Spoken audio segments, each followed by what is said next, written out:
School জীবনের এক টুকরো সোনাঝরা দিন। জীবনের প্রতিটি অধ্যায়েরই আলাদা সৌন্দর্য থাকে, তবে স্কুল জীবনের মতো রঙিন সময় আর দ্বিতীয়টি আসে না। পেছনে ফিরে তাকালে আজও টিফিনের ঘণ্টার শব্দ, ক্লাসরুমের কোলাহল আর বন্ধুদের খুনসুটিগুলো কানে বাজে।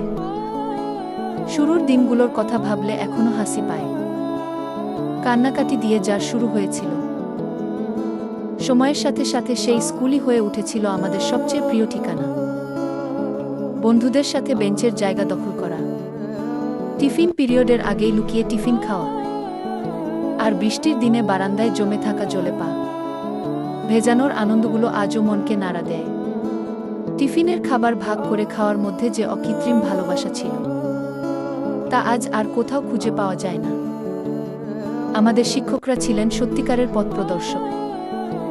তারা কেবল বইয়ের পড়া নয়, জীবনের মূল্যবোধ শিখিয়েছেন। আর দেখতে দেখতে বিদায় সংবর্ধনার দিনটি চলে এসেছিল।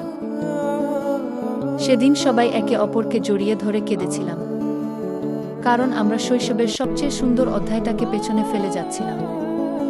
আজও মনে পড়ে সেই স্কুল জীবনের কথা।